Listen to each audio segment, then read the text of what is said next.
छोटी नन्ही मक्खी जिसने की शेर की मदद। इस जंगल में एक शेर रहता था जो बहुत घमंडी था।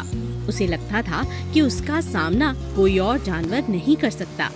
एक दिन उसने अपने आप से कहा, मैं सबसे ज्यादा ताकतवर हूँ और कोई भी जानवर मुझसे पंगा नहीं ले सकता।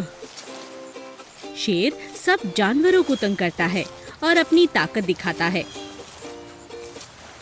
मैं यहाँ सबसे ताकतवर हूँ, इसीलिए मुझे हमेशा सलाम करा करो और कहो, शेर आप महान हो। एक दिन एक मक्खी अपने परिवार के साथ अपने घर जा रही थी और अचानक गलती से रास्ते में वो शेर के ऊपर बैठ गई। शेर बहुत गुस्से में आकर मक्खी को मारने ही वाला था।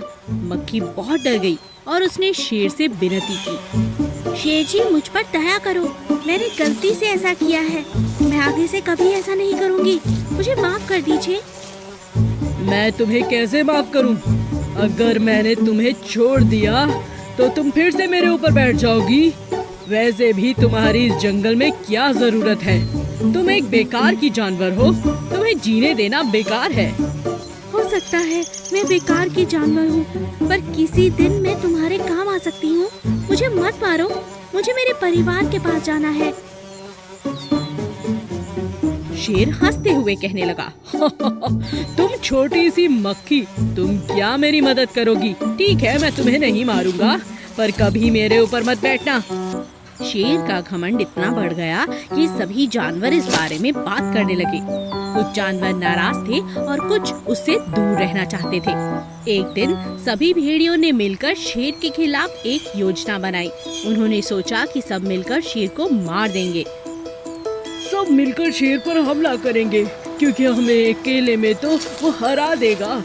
जब हम कई सारे होंगे तो वो कुछ नहीं कर पाएगा। जब वो लोग सब बातें कर रहे थे, उस समय मक्खी ने सारी बात सुन ली।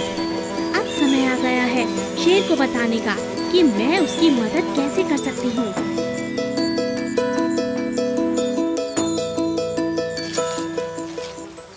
अगले दिन मक्खी शेर का पीछा करती है। जब शेर को भेड़िए घेर लेते हैं, तब भेड़िए शेर से कहते हैं, आज हम तुम्हें मार देंगे। पर मैंने क्या किया? तुम खुद को महान और ताकतवर कहते हो। आज हम साबित कर देंगे कि तुम कमजोर हो। मक्खी ने जब ये देखा तो झटपट अपने परिवार को बुला लिया और जैसे ही भेड़िए ने शेर पर हमला किया, तब मक्खी और उसके परिवार ने भेड़ियों को काटना शुरू कर दिया। इससे भेड़िए परेशान हो गए और शेर पर हमला नहीं कर सके। शेर ने इस बात का फायदा उठाया और वहाँ से भाग निकला। शेर अपने आप से कहने लगा, आज मक्खी ने मेरी जान बचाई, अब मैं कभी किसी जानवर से नफरत नहीं करूँगा। जब यह बात जंगल के सभी जानवरों को पता चली तो वो खुशी से नाचने लगे। किसी को भी कम नहीं समझना चाहिए।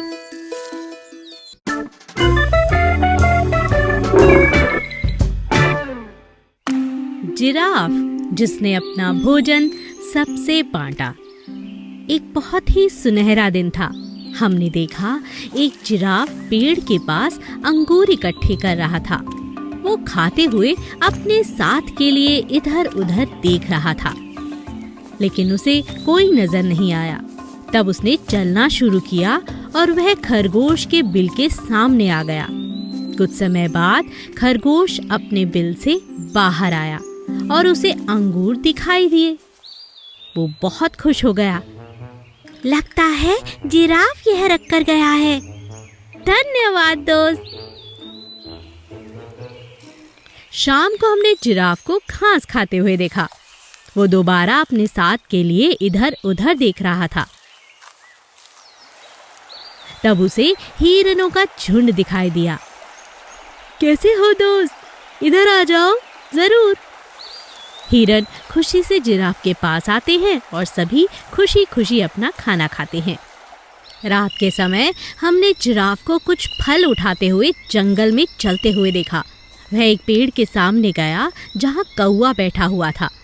प्यारे दोस्त, तुम्हें देखकर अच्छा लगा, कृपया इन्हें खा लो।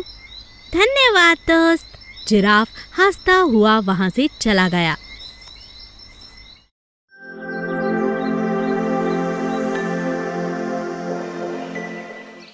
एक और दिन हम देख रहे हैं कि भालू अपनी गुफा में भोजन कर रहा है। उसके पास बहुत सारा भोजन है, मगर वो बहुत गुस्से में है।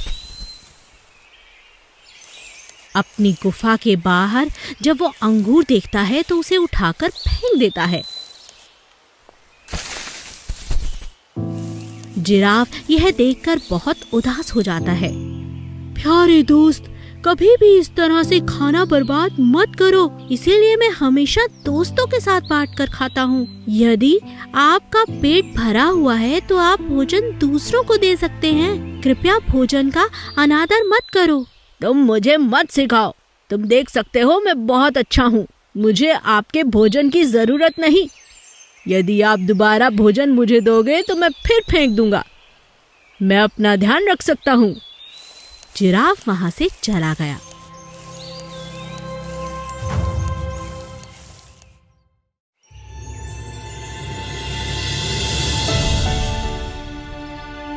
अगले कुछ दिनों के बाद भालू की अचानक तबीयत खराब हो गई। वो बहुत कमजोर हो गया। उसकी गुफा के पास खरगोश गुजरा। उसने उसे आवाज भी लगाई, मगर उसने अनसुना कर दिया। फिर उसने अपनी गुफा के पास गुजरते हुए हिरन से कहा, सुनो दोस्त, सुनो। हिरन ने भी उसकी बात नहीं सुनी। बेचारा भालू निराश होकर बैठ गया। हे भगवान, मैं मरने वाला हूँ। तभी उसे जिराफ की आवाज सुनाई दी। दोस्त, तुम कहाँ हो? ये लो, मैं तुम्हारे लिए खाना लाया हूँ। भालू फलों से भरी टोकरी देखकर खुश हो गया।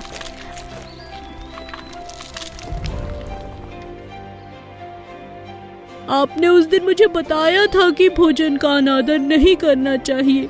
वो बात मुझे अब समझ में आ चुकी है। मैं कभी इस तरह अब नहीं करूँगा। मेरे प्यारे दोस्त, ऐसा मत कहो। यह प्रकृति है जो हमें भोजन देती है। हमें प्रकृति से क्षमा मांगनी चाहिए, अपनी गलतियों से सीखना चाहिए।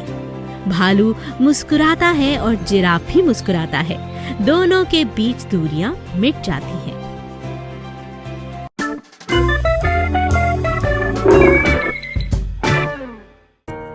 असली दौलत। हमेशा की तरह जंगल बहुत ही सुंदर और हरा भरा लग रहा है।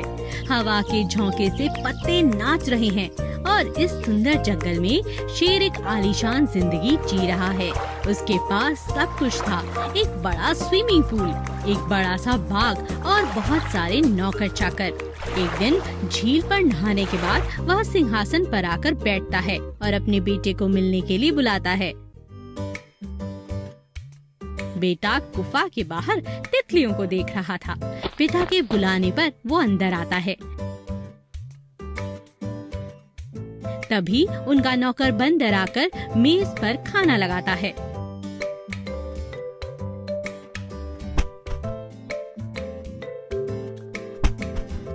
स्वादिष्ट खाना खाने के बाद शेर अपने बेटे के साथ बाग में सैर करने जाता है। अब समय आ गया है कि तुम्हें अपनी प्रजा के बारे में जानकारी हो जानी चाहिए। तुम जानते हो कि हमारे पास बहुत धन है जो कि सबके पास नहीं होता।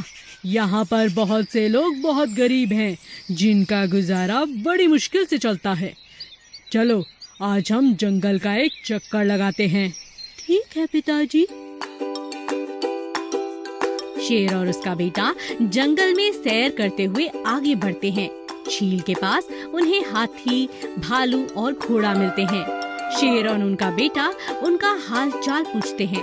फिर वे दोनों बंदर के पेड़ के पास पहुंचते हैं। उसी पेड़ पर एक नेवले और कबूतर का भी घर था। शेर और उसका बेटा उनसे भी बातें करते हैं। इस तरह वो खरगोश के घर भी जाते हैं। भेड़िया, जिनकी गुफा झरने के पास थी, जिराफ के घर भी जाते हैं।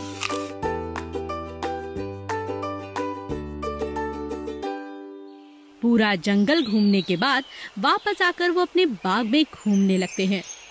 मुझे लगता है कि तुम्हें अच्छा लगा होगा। हाँ, मुझे अच्छा लगा। अब तुम समझ गए होंगे कि गरीब होने में कितना दुख है। शेर का बेटा कुछ देर के लिए चुप रहा।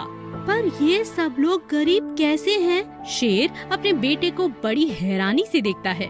तुमने देखा नहीं, उनके पास तो अपनी झील और बाग नहीं है। उनका खाना बनाने के लिए कोई नौकर नहीं है। घरों में रोशनी भी नहीं है। उनके पास एक चीज नहीं है, पर पूरा जंगल तो उन्हीं का है। उनके पास स्विमिंग पूल नहीं है, पर झील तो है। उनके पास नौकर नहीं है, पर अपने लोग हैं। उनके पास रोशनी नहीं है, पर तारे उनको रोशनी देते हैं। तो पिताजी, आप बताओ कि गरीब कौन है? शेर अपने बेटे के जवाब से हैरान रह जाता है। तुमने तो मुझे ही सबक सिखा दिया। इतने साल में समझता रहा कि मैं अमीर हूँ। अब पता चला कि असली दौलत धन में नहीं है, परंतु एक दूसरे के साथ प्यार से रहने में है। तुम्हें मेरा नमस्कार पुत्र। हम फिर से जंगल के अन्य जानवरों से मिलने जाएंगे।